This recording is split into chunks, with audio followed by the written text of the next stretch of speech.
The leash jerked hard against his arm as Rex, a 90-pound Belgian Malinois, lunged toward the olive-drab duffel bag at the young woman's feet. His bark was a violent crack in the echoing space of the transit hangar, sharp enough to make a few privates flinch. Staff Sergeant Mark Reynolds grinned, his teeth flashing beneath the brim of his cap, and raised his voice so everyone could hear. "What's in the bound, Airman Hayes, you smuggling contraband into my kennel?" The words dripped with practiced arrogance, a performance as much for the audience of handlers behind him as for the quiet young woman in front of him. A ripple of chuckles followed, not hearty or confident, but the nervous laughter of men who knew better than to contradict a senior NCO. It was the kind of pack mentality Reynolds thrived on, keeping others in line with mockery disguised as authority. Rachel Hayes didn't look up. She didn't argue, didn't roll her eyes, didn't even shift her weight. She simply knelt there on the smooth concrete floor, hands resting on her knees, watching the dog with a calmness that seemed out of place.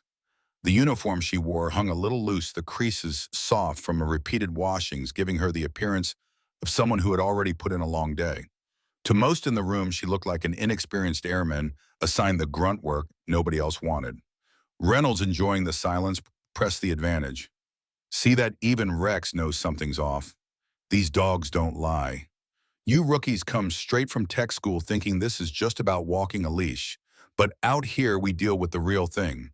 Out here you get someone hurt if you don't know what you're doing."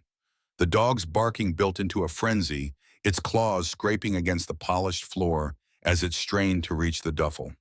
The other handlers watched the animal's aggression with approval, interpreting it as proof of Reynolds' authority. To them, Rachel's stillness was nothing more than fear. But at the far end of the hangar, Major Jonathan Pierce, commander of the K-9 unit, leaned against the doorframe and studied the scene. He wasn't watching Reynolds, and he wasn't watching the dog. His eyes were fixed on Rachel Hayes. There was something in her posture that pulled at a memory buried deep in his years of service. It wasn't the slack fear of a novice, it was the coiled stillness of someone measuring every detail, someone entirely in control. The others couldn't see it. To them, she was simply quiet. To Pierce, her silence wasn't weakness, it was restraint.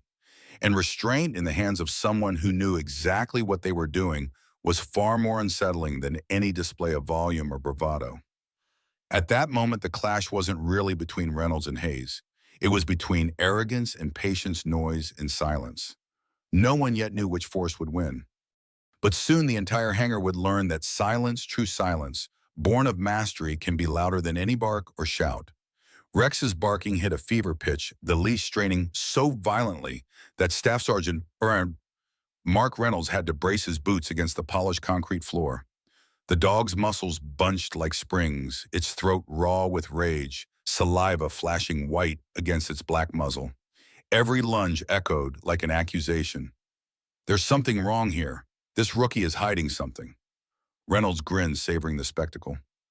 "Open the bag, Airman," he ordered, his tone sharp and impatient, as though he had already won some unspoken contest.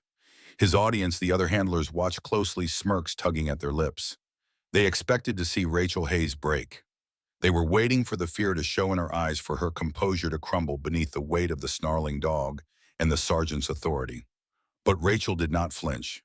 She did not cower or rush to obey. She shifted slightly on her knees, placing one steady hand on the floor for balance, and then lifted her gaze not to Reynolds but to the dog. Her voice, when it came, was startlingly even. "Control your animal, Sergeant." The words weren't loud, but they carried through the hangar with the crisp clarity of a bell. The chuckles died instantly, replaced by a stunned hush. No one talked to Reynolds like that. Not the rookies, not even the seasoned handlers. Yet there she was, her tone calm, her expression unchanged, as if she were pointing out a crooked picture frame on the wall, rather than a beast lunging within inches of her face. Reynolds scoffed, masking his unease with louder bravado. "My dog is doing his job. Airman, maybe you should think about that before you—" He never finished. Rachel exhaled slowly, her lips parting in the faintest of movements. What came out was not a word, not even a recognizable sound. It was a low, resonant hum, a frequency so subtle it seemed to vibrate in the very air. At first, it was almost drowned out by the dog's barking. But then impossibly, the effect took hold. Rex froze mid-lunge, his paws skidding slightly as the furious momentum bled away. The bark died in his throat, replaced by a confused whine. His ears flicked back, his muscles loosened, and with a small, almost sheepish tilt of his head, the powerful animal sat down. The leash went slack. A tail thumped hesitantly against the concrete floor. The transformation was absolute. Where moments before there had been chaos, now there was stillness, so profound it left the entire hangar suspended in disbelief. The handlers stared, their mouths half open, their eyes darting from the once frenzied dog to the quiet young woman who had silenced him without a command, without a touch, without anything except a sound none of them understood. Reynolds' face drained of color. His hand still clutching the leash trembled slightly. He looked down at his dog, the same dog trained to attack on sight, a creature he had spent years molding into a weapon of discipline and aggression. And there Rex sat, calm, attentive, focused not on his handler, but on Rachel Hayes. It was a betrayal of everything Reynolds believed about control and training. "What did you just do?" He stammered, the words barely audible, more a confession than a question. Rachel said nothing. She simply lowered her eyes to the duffel, her hand steady as she moved to unzip it, as if the entire episode had been nothing more than an interruption. Her calm wasn't a performance. It was her nature. Around her, silence thickened. The handlers who had laughed now shifted uneasily. Their smirks erased, replaced by the dawning realization that they had just witnessed something impossible, something that defied their manuals, their training, their pride. And from the far end of the hangar, Major Jonathan Pierce's eyes narrowed. He had seen combat, he had seen fear, and he had seen courage, but this was something else entirely. Rachel Hayes hadn't controlled the dog. She had reached him. Staff Sergeant Mark Reynolds, his pride already shaken, dropped to one knee and fumbled with the zipper of Rachel Hayes' duffel. His fingers moved stiffly, the bravado drained from his posture, replaced by the nervous energy of a man desperate to reclaim control.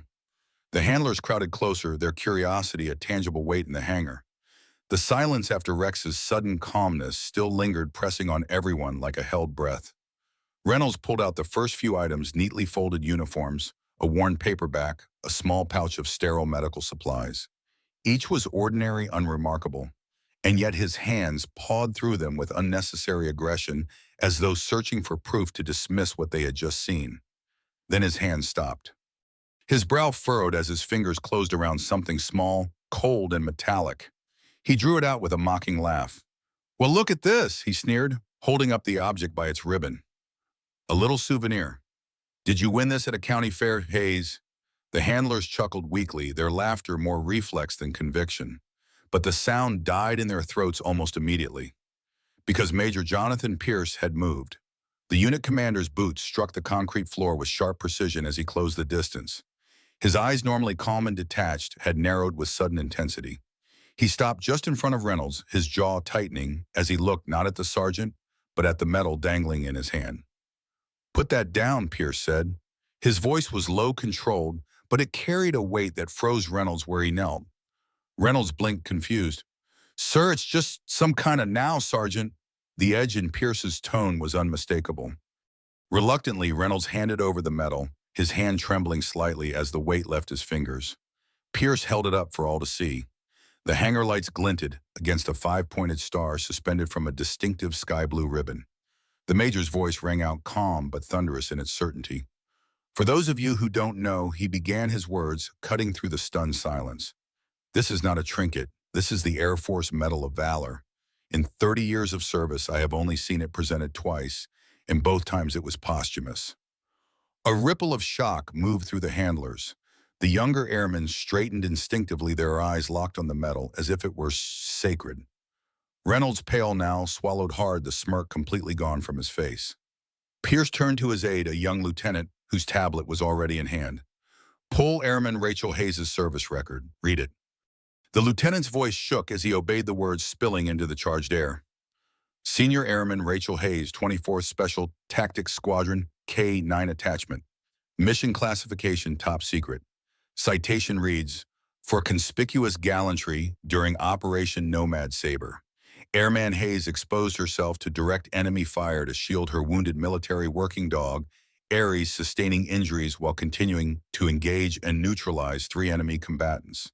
Her actions directly saved multiple lives and preserved mission success under extreme conditions. The words hung like scripture, a revelation that shattered every assumption in the hangar. The handler stared at Hayes as though seeing her for the first time. She had been mocked as a rookie, dismissed as irrelevant, and yet in the folds of her simple duffel lay proof of a courage few could fathom. Pierce lowered the medal with reverence, his eyes meeting Hayes's calm, steady gaze. His voice softened but carried across the room. Airman Hayes is not here because she needs to prove herself. She has already proven more than most of us ever will. Reynolds's knees felt heavy beneath him, the weight of humiliation pressing harder than any reprimand. The men who had laughed earlier shifted uneasily, their faces etched with shame and awe. And Rachel Hayes. She simply closed her duffel, her hands moving with the same quiet precision as before, as if the medal and the revelation had changed nothing about her task. But for everyone else in that hangar, everything had changed. Major Jonathan Pierce let the silence stretch the medal, gleaming faintly in his hand. Every face in the hangar was fixed on Rachel Hayes now, not with ridicule, but with a growing reverent awe. The weight of the revelation pressed against the walls themselves. What only minutes before had been a scene of mockery now stood transformed into something almost ceremonial. The major shifted his stance, squared his shoulders, and turned toward Hayes. His eyes softened, but his voice carried the sharpness of truth earned in war. "Airman Hayes," he said clearly, every syllable reverberating across the vast space, "you are not merely another name on a roster. You are a warrior who has already carried burdens most of us will never know." Then with deliberate precision, Major Pierce came to attention. His right hand rose in a crisp, perfect salute, slow, intentional, unshakably respectful. It was a salute not from officer to subordinate, but from soldier to soldier, one legend acknowledging another. The handlers gasped softly, the sound a ripple of disbelief. Salutes flowed down the chain of command, but for a major to offer his first, it was a reversal of everything they thought they knew about hierarchy. Rachel Hayes did not bask in the moment. True to her nature, she returned the salute with calm steadiness, her face unreadable. There was no triumph, no visible pride, only quiet acknowledgement, as if to remind them all that her worth had never depended on recognition. For the handler standing nearby, the moment branded itself into memory. The jokes, the laughter, the easy assumptions, all of it seemed impossibly small, now fragile and foolish in the presence of someone whose courage had been forged in the crucible of fire. Even Rex, the powerful Belgian Malinois, who had first sounded the alarm, sat silently at Reynolds' side, his posture eerily calm, as though he too understood the shift in the air. Staff Sergeant Mark Reynolds felt the sting of humiliation burn deeper than any reprimand ever could. He looked at Hayes, the same woman he had mocked moments earlier, as a weak rookie, and felt his arrogance collapse like a house of cards. His hand tightened around Rex's leash, not in dominance, but in an unconscious attempt to steady himself. For the first time, he realized how blind he had been. His loud confidence, his swagger, his need to prove himself, it all seemed hollow in comparison to the quiet weight Hayes carried with effortless grace. Major Pierce lowered the medal slowly, his voice now gentler, yet heavy with meaning. "This base is safer because of people like her. And every one of you would do well to remember that true strength does not always shout. Sometimes it works in silence unnoticed until the very moment it matters most." No one dared to laugh now. No one dared to speak. The handlers stood straighter, their faces sober, their pride tempered. They had witnessed something rare, something that stripped away pretense and left only truth. Rachel Hayes turned back to her duffel, her hands folding her belongings with the same measured patience as before. To her, nothing had changed because she had never needed their approval. But for everyone else in that hangar, the world looked different. And in the heart of Staff Sergeant Reynolds, a seed had been planted, a recognition that the woman he had ridiculed was not just his better in skill, but his teacher in humility. The weight of Major Pierce's salute lingered long after the hangar had returned to its usual rhythm. For Staff Sergeant Mark Reynolds, the moment was transformative. The arrogance that once fueled his voice had been stripped away, leaving only humility and a gnawing realization he had mocked someone who embodied a level of mastery he might never reach. But instead of shame driving him into silence, it pushed him toward change. The next day, he found Rachel Hayes near the kennels, not basking in glory, but kneeling in the dust beside Rex. Her hands moved with steady purpose, adjusting the dog's harness. Her voice low and calm as she spoke to the animal in tones too quiet for anyone else to hear. Reynolds approached his steps, hesitant, his pride nowhere to be found. Airman Hayes, he began, his voice steady but subdued. Teach me. I don't want to handle him with force anymore. I want to learn what you know. Rachel looked at him for a long moment, then gave a simple nod. There was no lecture, no pointed reminder of his past arrogance. Instead, she placed his hand gently on Rex's shoulder and guided him to feel the subtle signals he had ignored. She taught him how stillness could speak louder than command, how silence could bridge trust where force only bred fear. Over weeks, Reynolds transformed. His bond with Rex deepened, his voice grew softer, his authority steadier. And the others noticed. Soon Rachel's quiet method became a topic of study folded into training sessions, whispered among new handlers as Hayes's way. It was never written in doctrine, but it spread like wildfire, a living standard born not from loud instruction, but from silent example. Rachel Hayes never sought recognition. She returned each day to her duties with the same calm composure, content to let others carry her lesson forward. And they did. Her legacy was not a plaque or a promotion, but an enduring truth. Real strength does not shout. It proves itself in silence. And perhaps that's the lesson for us all. If you believe humility and quiet mastery are the marks of true greatness, share your thoughts below. And don't forget to subscribe for more stories of America's unknown heroes, whose silence speaks louder than words.